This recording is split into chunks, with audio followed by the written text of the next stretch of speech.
So again, we welcome you to our Sunday service for March 9th. Today we'll be discussing certain ideas about philosophy, worship, and the principles of creation. One of my favorite topics, right? Our church, of course, is founded by Reverend Mrs. Moon. Here's thousands of members in Korea. This was celebrating God's Day. We're a church that celebrates the first day of the year as God's Day, a day we offer completely to God. And of course, we believe that Reverend Moon in 1936 had this incredible revelation from Jesus Christ. Jesus Christ visited him, witnessed to him, taught him, educated him, and anointed him to hold the keys of the kingdom of heaven in the last days. So we want to share different ideas that he shared with us about life, about belief, about family, about values, about God, about creation. And so we're going to discuss those things today. This, by the way, is our year's motto for this year. Anybody like to read it in Korean? Now, in English it says, "Let us become the true owners of Cheongil-guk by practicing true love in resemblance to the Creator, our heavenly parent." Is that a nice motto? Yes. I love that motto, by the way. I think, yes, that's what I want to be like God. We need to love God with our whole heart, soul, mind, and strength, with our whole selves. And we need to become like God. Graciousness, patient, powerful, intellectual, mathematical, all those aspects of God's nature we want to develop, right? So again, this is the idea of divine principle comes from this revelation by Jesus Christ to Reverend Moon in the 20th century in order to prepare us for the 21st century. So he told us that the essence of humanity, the essence of our lives are four great realms of heart. We have intellect, we have willpower, we have ambition, we have loyalty, we have many kinds of emotions, many kinds of thoughts, and many kinds of ideas. But the core of our personality are these four great realms of heart. That is, parental love is the main core of, right? It's the beginning of our human existence. To be children, to be born by two parents, by mom and dad. I mean, that's pretty much universal, right? Everybody has to be born of a mother and father, right? Everybody does. That's just a biological fact. Filial piety means that when you're born of your parents and your parents love you, then you respond with love. Honor thy father and mother, that their lives shall be long and prosperous in the land God has promised to you, right? That's simply what filial piety means. It means you're a good child. That's all. You have good parents, and then you become a good child. And sibling love and friendship. This is brotherly love that Jesus taught us. And that is siblings, brothers and sisters, and all humankinds are brothers and sisters, but those are special. And, of course, the fourth and most important one, the fire in the universe, conjugal love. That is love between husband and wife, man and woman, male and female. Reverend Moon has raised the white flag of truce in the battle of the sexes so that people can actually ideally live in harmony between men and women. Divine Principle. This is from the Divine Principle book on the section Preparation for the Second Advent. Now, I know I go all over the place in my lectures, but by the end, it all ties together, you'll see. And this is from the section on the Renaissance, right? We live in the 21st century, sort of at the tail end of the Renaissance. Renaissance changed humanity, centered on a European rebirth and the ideas of reason and science that came from Greek philosophers, the Hellenistic period, right? They reclaimed Plato, Aristotle, Euclid, Pythagoras, all those other guys, Archimedes. And the Divine Principle book says, here's the Divine Principle book. In case you haven't seen it, this is my favorite edition of the Divine Principle book. This is a 71 edition, and you can read this, and I suggest you read it every day. It says, the purpose of mankind. Mankind was created to become people of perfected individuality. Isn't that a great saying? That's our purpose, is to become perfect. Don't we think that? Wives in the room, don't you think your husband should be more close to perfect? Wouldn't you like to help your husband become more close to the perfect man? Right? The whole battle of the sexes is about what methods you use to allow your husband to grow up to become a perfect man. Men in the room, don't you want your wives to become more close to perfect? Prettier, smarter, nicer, more respectful, more gentle, cleaner, smell nicer, etc., etc. Don't you husbands want your wives to be more close to perfect? Yeah, actually, divine principle says you're right. You're created to become individually perfected. Now, how do we get there? It says to know God's will through his intelligence, through human intelligence and reason, and to live in accordance with it, even though he might not receive a personal revelation from God. So here's what divine principle is saying. Yes, by using our intellect, by using reason and knowledge, we can come to know God. Even if the Holy Spirit doesn't particularly touch you, by study, by understanding the world, by looking at creation, by seeing all the principles of creation, then you can come to know God. And you can come to perfect your individuality through your knowledge of God. That this is an essential element. So we understand throughout the many centuries, people said only faith is necessary to understand. We know that. But also we believe that reason and intellect are likewise important to understand the whole being of God, especially in the 20th century. Okay, divine principle says, same chapter, next paragraph, therefore, because we were created with a specific purpose and a specific method of our purpose, then it is man's original nature to follow and develop his intelligence and reason. It's our original nature. We want to learn. Don't you enjoy learning? When you learn a new fact, or you watch a history channel, or you need to read a new book, or you learn about this and that, don't you enjoy that? Isn't that a good feeling? We say that's what we call a life element. When you learn something new about mathematics, or science, or construction, or anything, that's the truth, and that truth gives you a little spurt of energy, right? When you read something, see something, learn something new, think, you feel good about that, right? You feel good. I like that. So, therefore, it's man's original nature to follow and develop his intelligence and reason. Man was created to dominate the natural world, in love, of course. Therefore, he must pioneer the environment of his everyday life by increasingly discovering through science the principles that are latent in nature. We're going to talk a lot about principles that are latent in nature today, right? For example, the laws of nature. Example, gravity. Right? When Isaac Newton discovered and wrote the original first laws of gravity, he said these are the principles by which God governs the universe. Right? That's what he said. That's what he believed. Right? Accordingly, man's original nature demands that he pursue nature, reality, and science. We're demanded to study, to learn, to not just be superstitious and nincompoops, but to really understand the nature of our theology, to study God and understand who and what God really is, and by so doing, we learn who I really am. I know I'm preaching to the choir, so if I said, does that make sense to you? You guys are going to say, yes, absolutely. Thank you. God bless you. I should stop there while I'm ahead. Nevertheless, we're going to forge forward. Okay. Same chapter, the Renaissance. It says, according to the external pursuit of man's original nature. Okay? We have two pursuits of our nature, externally and internally.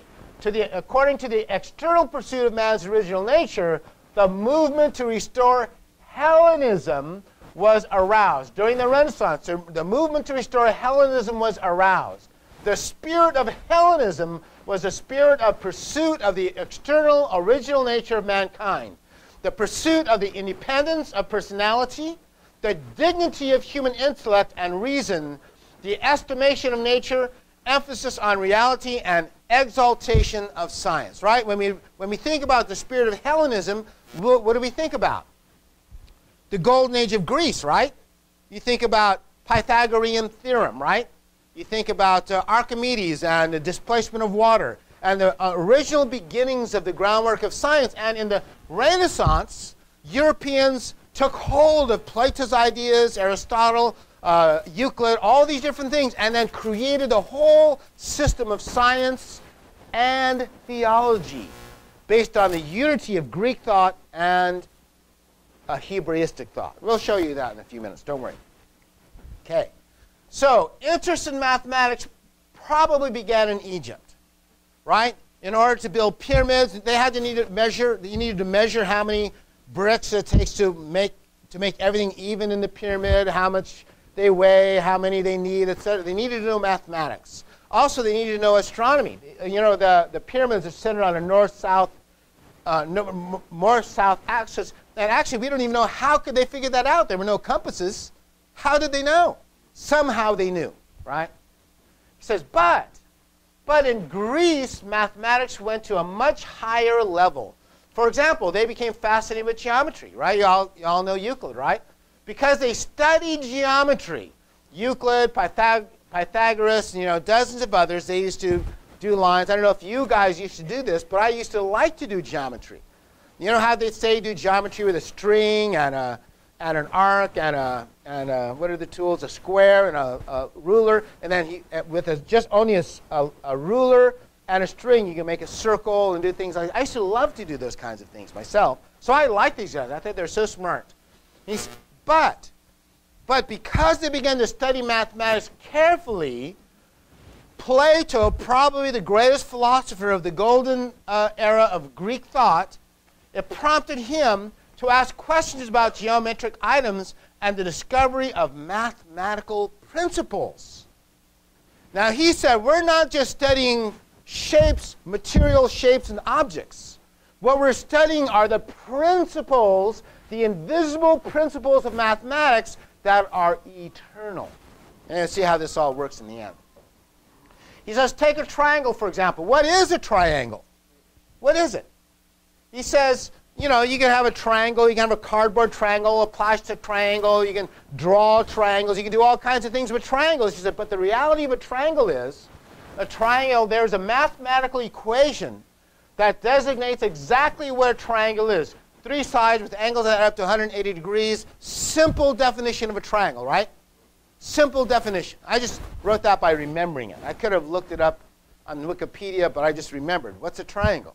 3 sides whose sides add up to 180 degrees, right? That's a triangle, right? And there's some kind of European traffic symbol. I have no idea what that means. There's a bottle up ahead. There's bottles up ahead. There's like a bar or tavern. I don't know what that means. Anyhow, it's a European symbol, but we can all tell that that's a triangle, right? They use triangles for art. Lots of triangles in the world in which we live. How about this? We have scaling triangles. We have obtuse triangles, acute triangles, isosceles triangles, right? This is all Greek wrote all these words, right? These are all Greek words. And interestingly enough, all the words we use to describe triangles are still Greek. Isn't that interesting? We still use Pythagorean theorems and Euclid's geometries today, thousands of years after they died. That should give you some idea that there's some significance, there's some eternal significance to what they discovered in their studies of geometry. That makes sense so far? I knew it would to you guys. There's also all kinds of other triangles. For example, there's love triangles, right? We're not going to study love triangles today. There's triangle offense, right? Bulls, 1992 victory over the Lakers. They used a triangle offense and defense. There's triangulation. There's Bermuda triangles. So there's all kinds of triangles, but we're not studying any of them today. We're going to study just geometric triangles.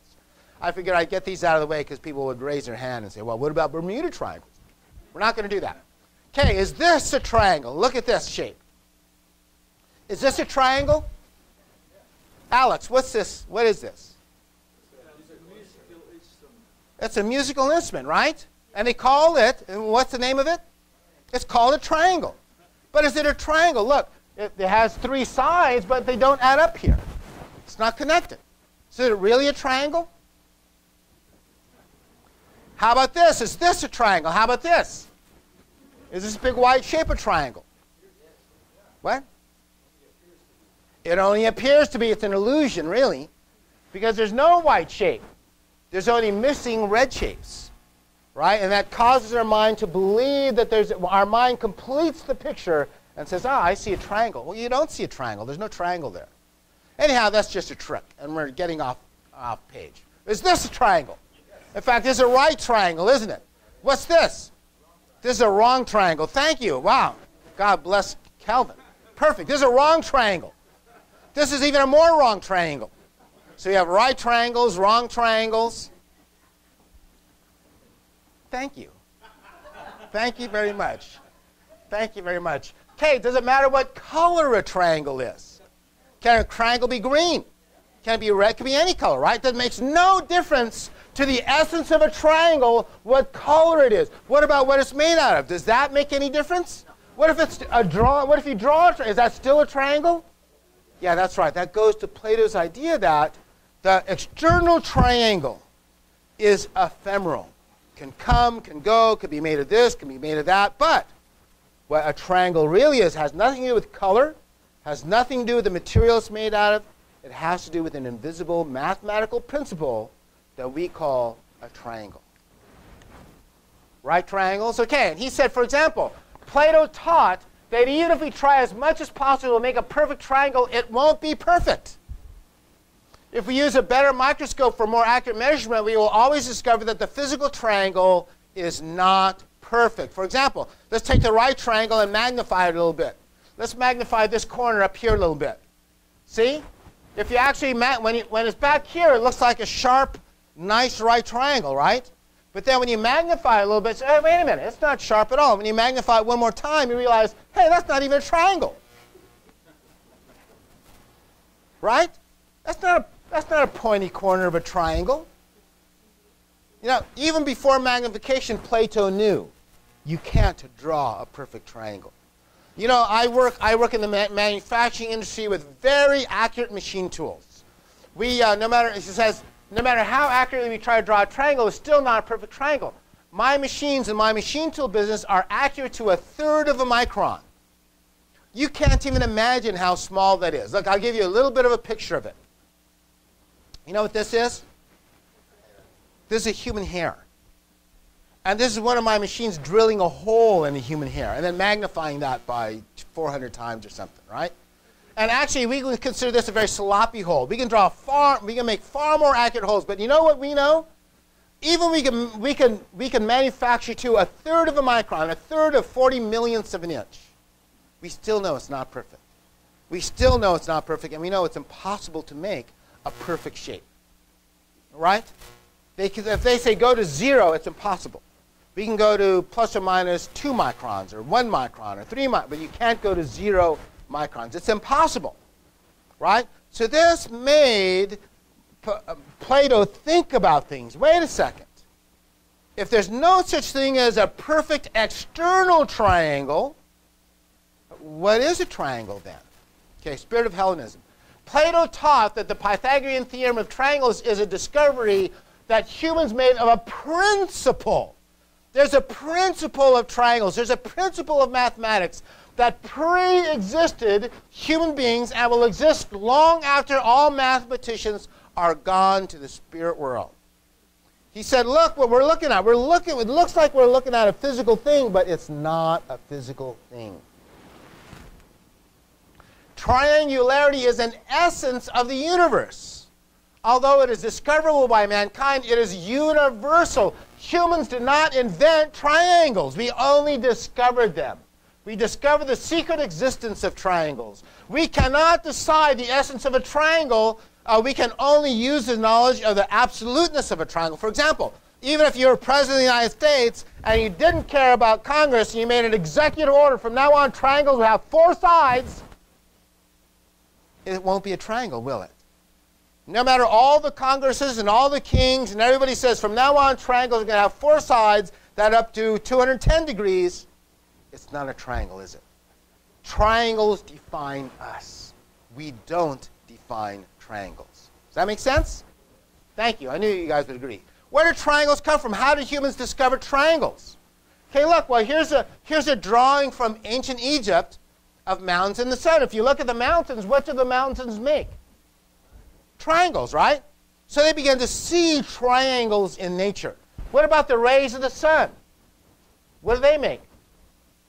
Triangles, right? Now, I like to read a lot of books. I was reading about ancient Egypt, and that's how I got some of these ideas. If we look at the sun, what do we see? We see rays coming out of the sun. What's the shape of the rays coming from the sun? This will help you. See? See this line? Line 1. Here's one ray. Here's the other ray. What does that make? What does that remind you of thinking about Egypt? A pyramid, right? That's exactly what the Egyptians thought. They thought the Pharaoh, who's the god king, the sun king on earth, that the pyramid should represent, and he should be like at the bottom of the substantial rays of the sun. Does that make sense? That's what Egyptians and pyramids are all about, by the way. It's about substantiating. See, here's the sun, and here's the angles, and here's the pyramid. And then the Pharaoh would be buried at the bottom of that period, reigning over the substantial rays of the sun throughout eternity. Isn't that interesting? That has nothing to do with our sermon today, but it is interesting, I thought. So anyhow, triangles, and what they discovered is triangles are universal. This pyramid is in Mexico, and there's pyramids all over the world. And they just discovered this one. See, they thought it was just a big, oddly shaped hill. Then they realized, no, it's not. It's a secret pyramid we didn't even know was there, right, in Yucatan Peninsula. And you notice all these are all triangles, right? Okay. Plato thought and taught what is the truth of. I know you guys are thinking, what kind of church is this, right? Is this about geometry? Is this about where does God come into this service? God's going to come in just a few minutes. So just be patient, and we're going to get to the God part, right? Plato thought and taught what is the truth about triangles. It is true we can see a triangle when we see one, but the reality of a triangle is its immaterial description. However, just because it is immaterial does not mean it is not real.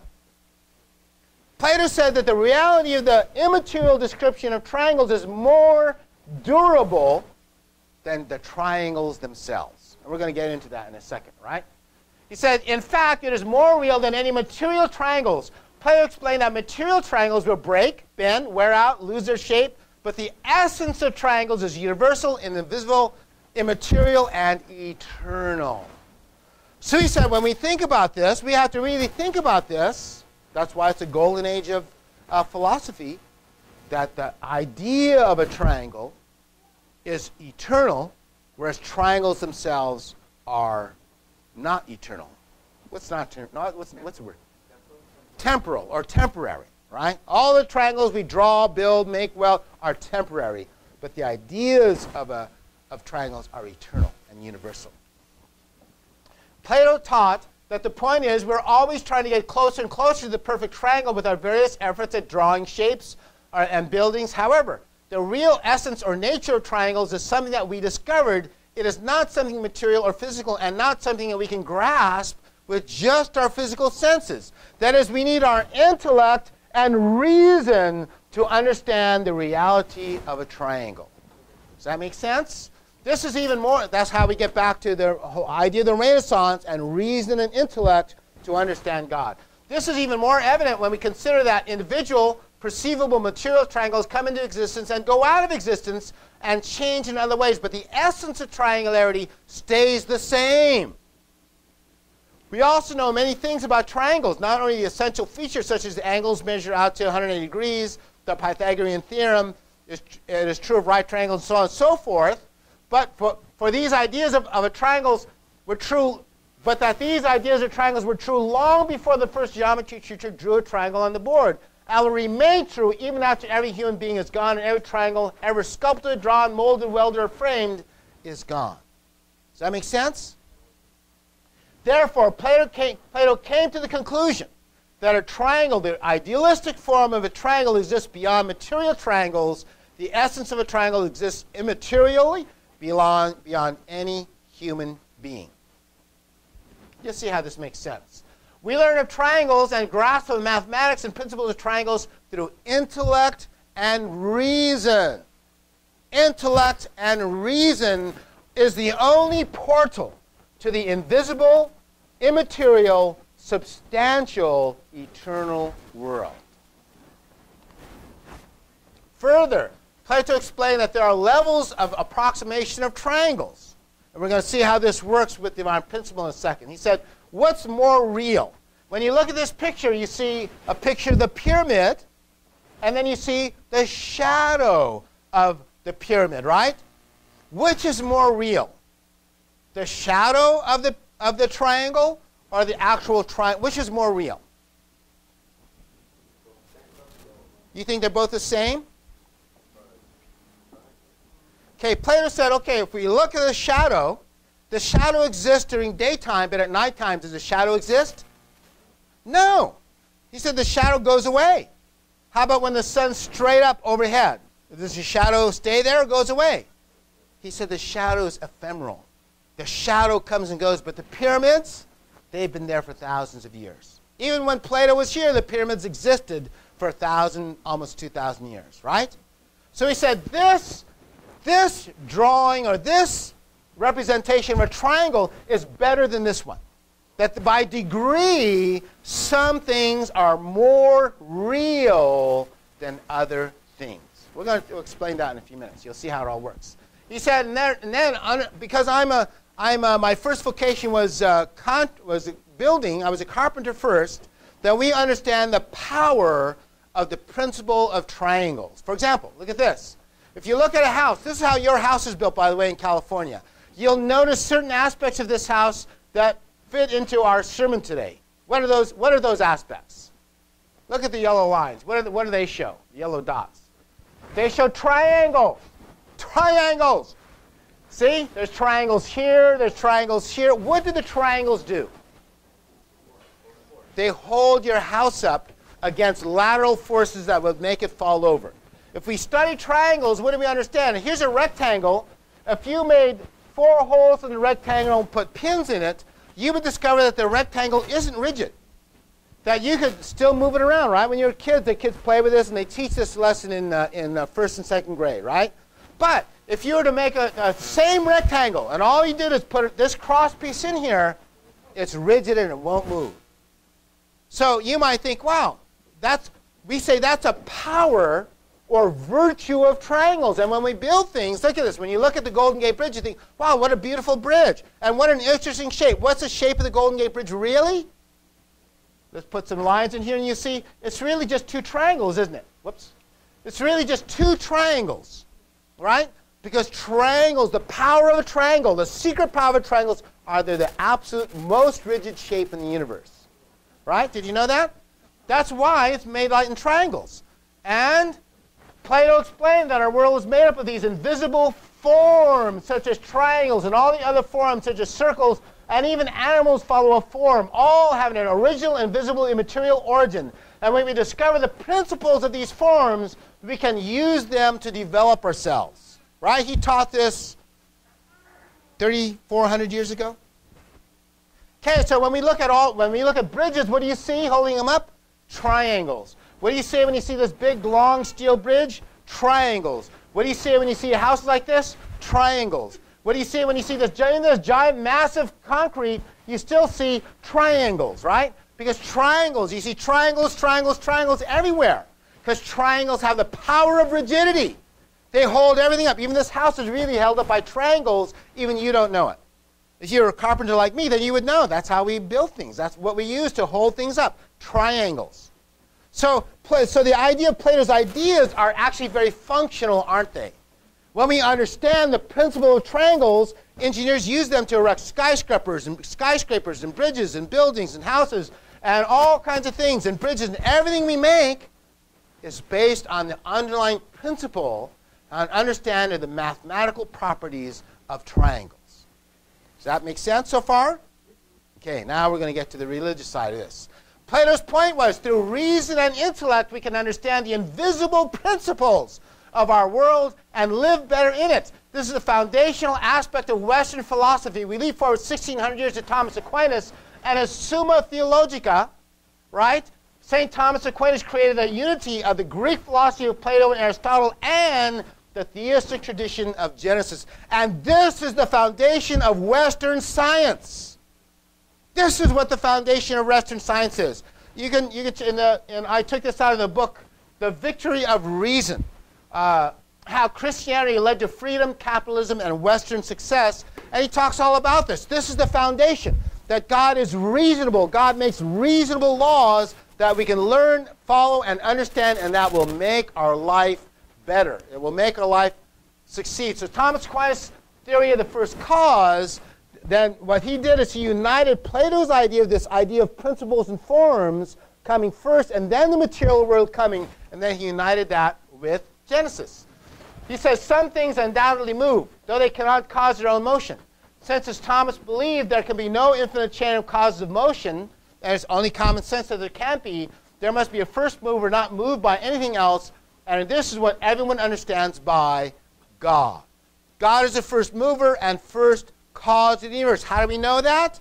Many experiments later, borne out by the theories of motion, such as Newton's laws of motion, the Big Bang theory, and the origin of the universe, there was creation, and the force that put everything into motion we call God. See how it's all beginning to work together now? Okay, also he says, ordered tendencies of nature, direction of actions to an end, is noticed in all bodies following natural laws. Anything without awareness tends to a goal under the guidance of one who is aware. This we call God. So he says, look, how does the universe know to spin on its axis? How do the seasons know to come and go? They don't know. God knows. God sets them in order. And that's how we have order. Divine principle explains that since the universe is ordered, the original cause must have an internal attribute of orderliness.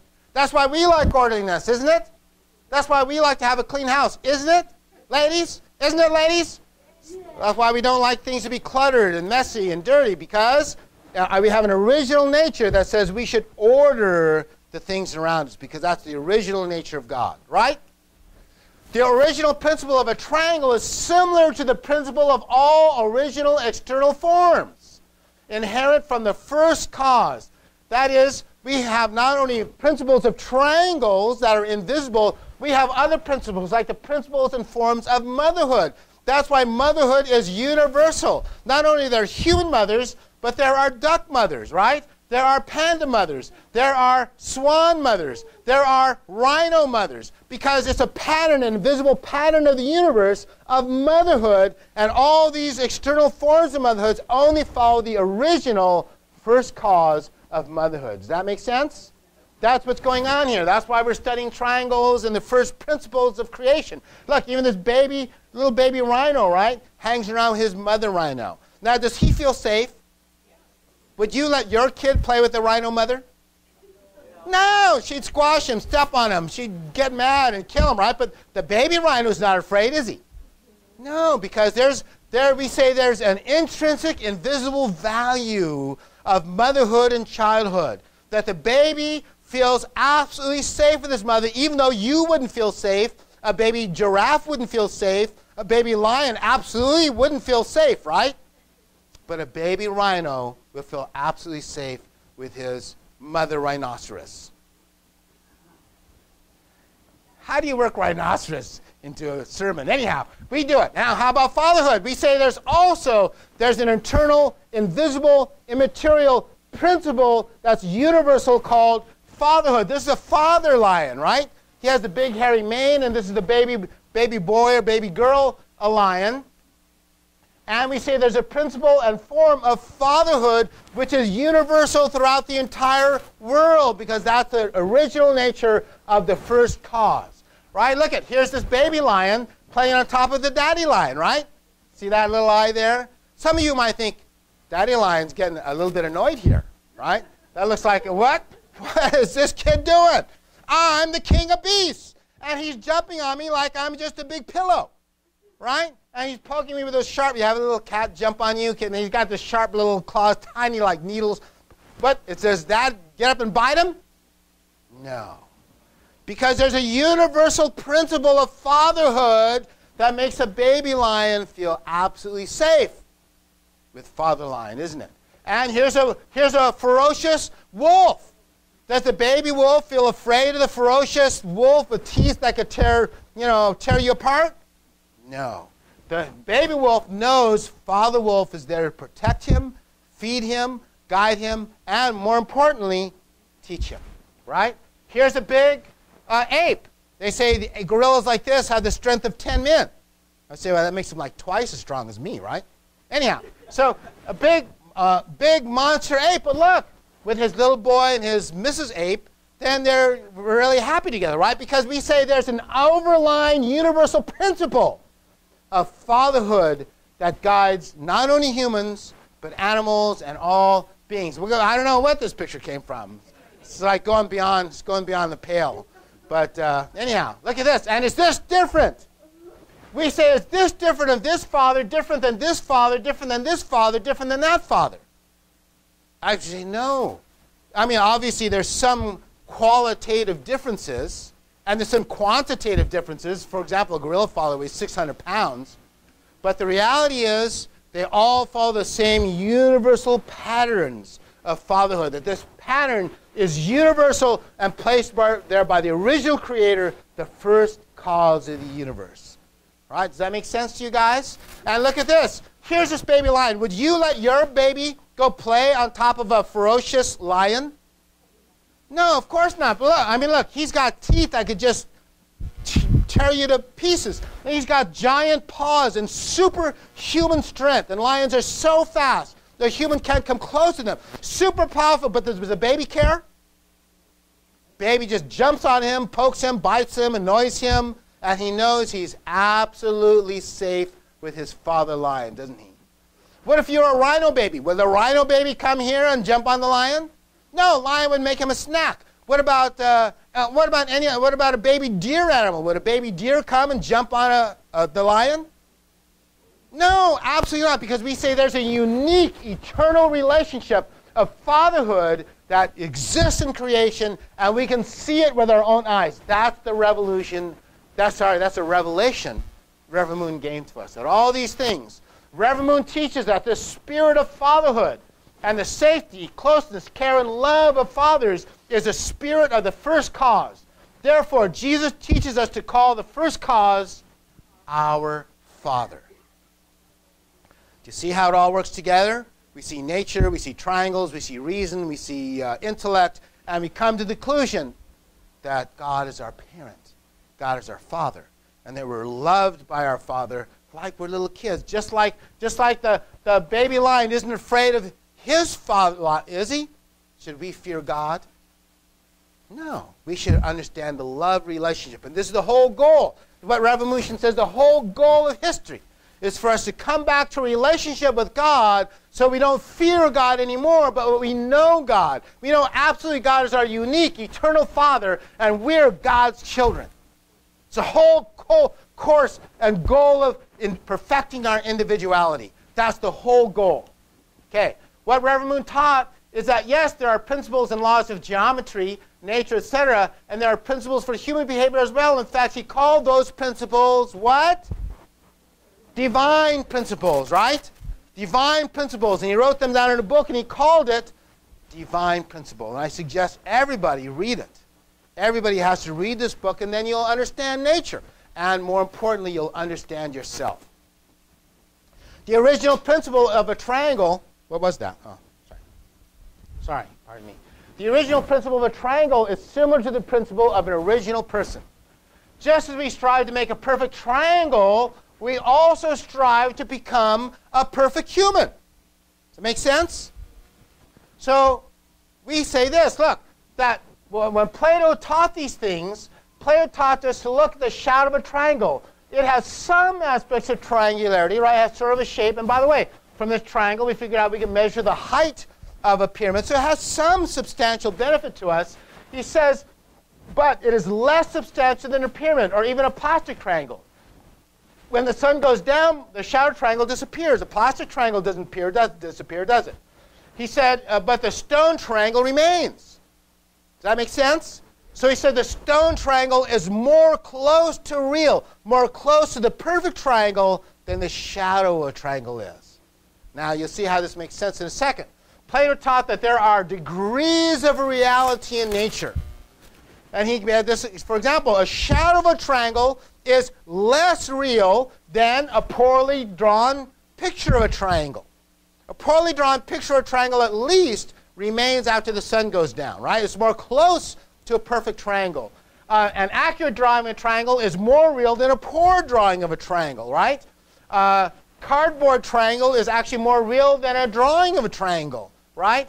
Stainless steel, actually, obviously, Plato didn't know about stainless steel, but a triangle made of stainless steel is, in fact, more real than a cardboard triangle because it will last longer, right? And, for example, pyramids at Giza made of stone are closer to a real triangle because they've existed for at least 4,300 years. Does that make sense? So Plato says there are degrees of reality that we should be aware of, and that we can only understand the last degree, the most real aspect of triangularity, by our intellect and reason. And that is the immaterial, invisible, eternal, mathematical ideal form of a triangle is in fact eternal and therefore more real than any drawing, stone, picture, cardboard, a shadow of a triangle.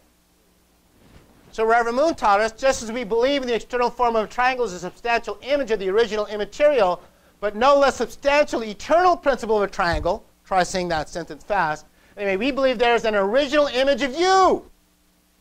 That your external form, your body, is only a shadow of your real original self, which is eternal, unique, everlasting child of God. Just as the original triangle is just immaterial, there's another you that also exists immaterially and is more valuable, more eternal than your external body. Divine principle teaches that you are not the sum of your physical body parts and organs. For example, if a man should have an accident and lose an arm, is he less human? No, of course, we don't think that at all. He's less physically there, but the physical body isn't you, right? If you lost an arm or lost a leg or lost an eye or lost your hair or lost whatever you lost, then you, sorry, nothing personal. Anyway, but no matter what, you would still be just as human without parts of your body than if you did have all parts of your body, wouldn't you? Yes. Should someone lose their ability to see or be less human or less masculine or less feminine? No. It doesn't change your internal nature at all, does it? It doesn't change your internal value at all. No, in fact, a person may become even more human in the internal sense due to such a loss. Isn't that true? Sometimes we respect people who are challenged. Right now, the new word is challenge, and we have the Paralympics now, right? Where people who've lost a leg or an arm or have some other, they used to call them handicaps, now they call them what? Special somethings, whatever. I don't mean to make fun of that, but we say actually they're more heroic. Then we say that when we look at people who struggle, who lost a leg or arm, and they're struggling to run or swim or play basketball in a wheelchair, we say they're more heroic. Don't we?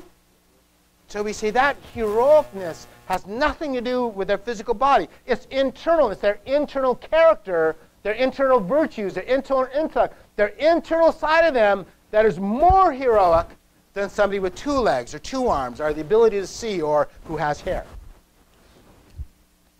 This is what we mean when we say, so God created mankind in his own image. In the image of God, he created them. Male and female, he created them. There's an eternal, invisible image of you called God.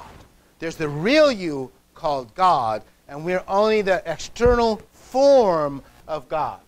Just as knowing the power of a form of a triangle is useful, knowing the power of your original form is likewise useful for preparing and guiding your life.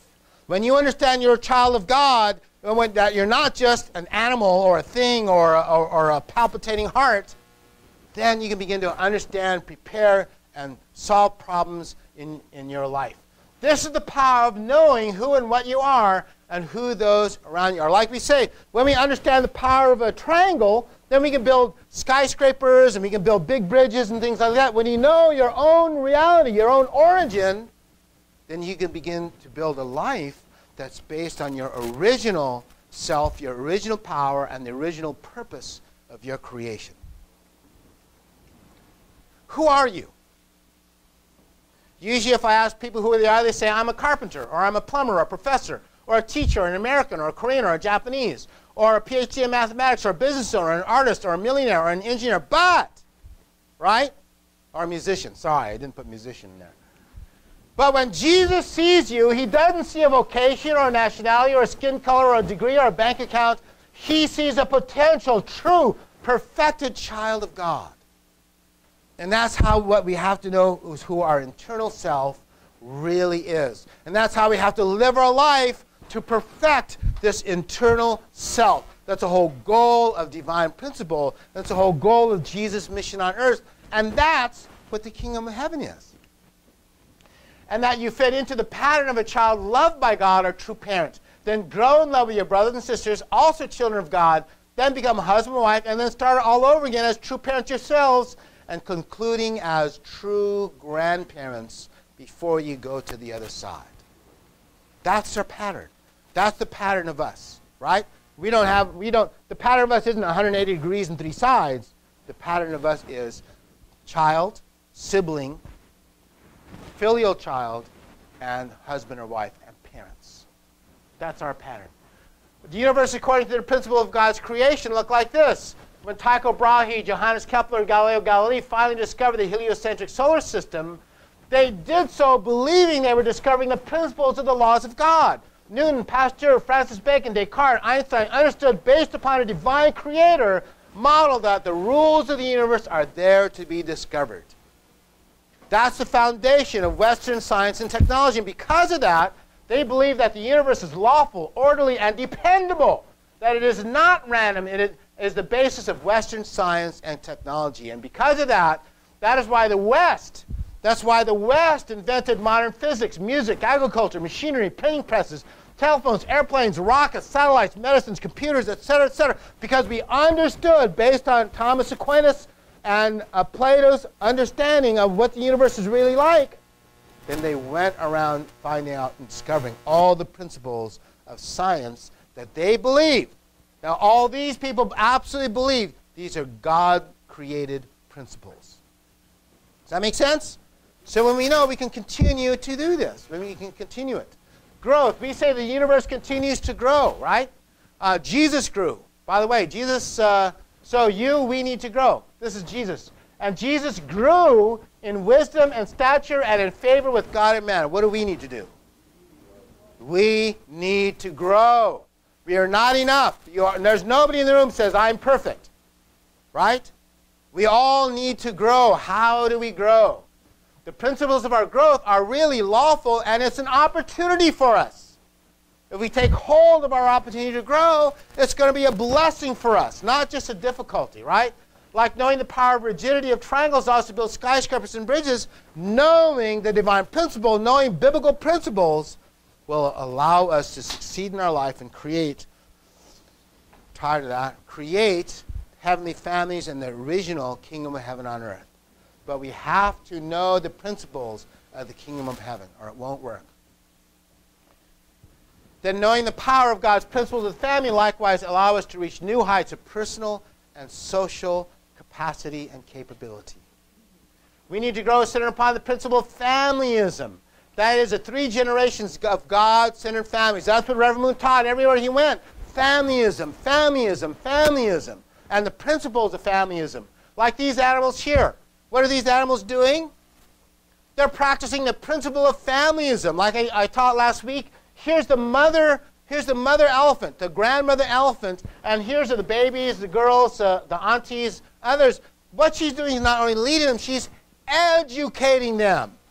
She's teaching them where the water holes are that she learned from her parents and her grandparents. They say what these elephants are doing is they're learning. They're learning to protect each other, learning to be together. They're not just only giving love, but also transferring knowledge and experience to the little baby elephants. When in a drought happens, where's the last place you can go to find water? Where do you go where there's no crocodiles? What time of the season do you not get eaten by lions and things like that? So these are intelligent beings living by reason and intellect because it's a principle of the universe. We know that now, right? These wolves, all the wolves are howling. What are they doing? They're transferring information to other wolves. This is very important. And they're training the baby wolves, the cubs, to also transfer knowledge to other wolves about where the caribou are, how cold it is snow expected. Actually, you'd be amazed at how smart wolves are, how in tune with nature they are, right? There's a cheetah and a baby cheetah. She's not only just giving love, but later on, the mother cheetah is going to train the baby cheetah to hunt. Baby cheetahs don't hunt by just instinct. They hunt by knowledge and experience, which is transferred from the mother to the baby. Gotta know about penguins, sorry. Hippopotami do the same thing. Mother whales, you know, orca, mother whales do exactly the same thing. They're not just protecting the babies, they're educating their children. They're teaching them how to catch fish, where to go to catch fish. By the way, they teach orcas. Orcas learn hunt in teams. They hunt by teamwork. And the mothers, the parents, teach them teamwork, to play together nicely and to hunt together as a team, as a family. So even orca whales follow the principle of creation and teach familyism to their children. Does that make sense? Abraham, Isaac, and Jacob had received revelations and promises from a mysterious, invisible creator, God. Isn't that so? So what happened? When their descendants were enslaved in Egypt, what did they do?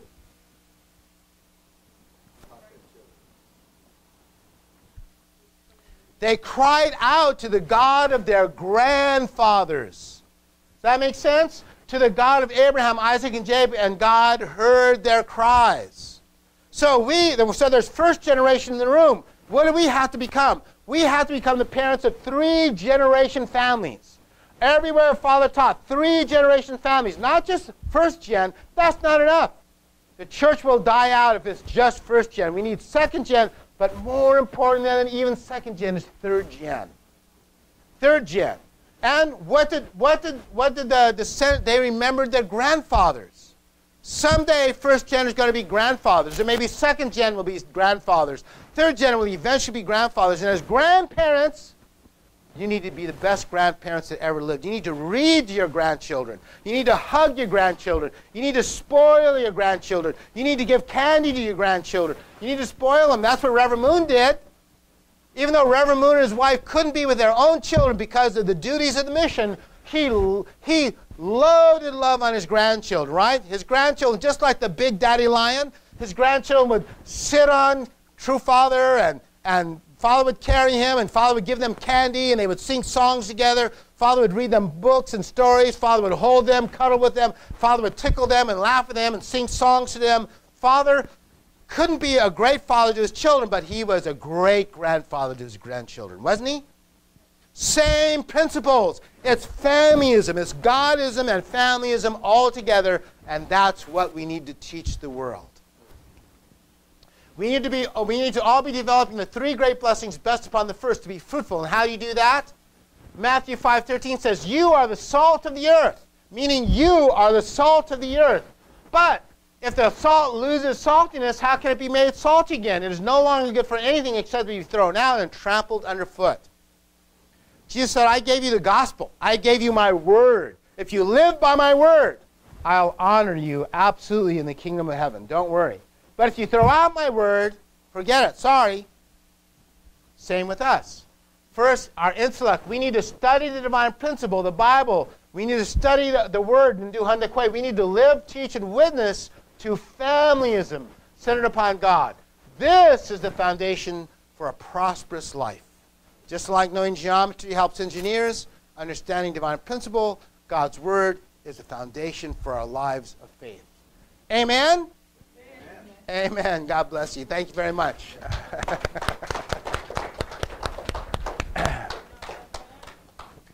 Now you know a lot about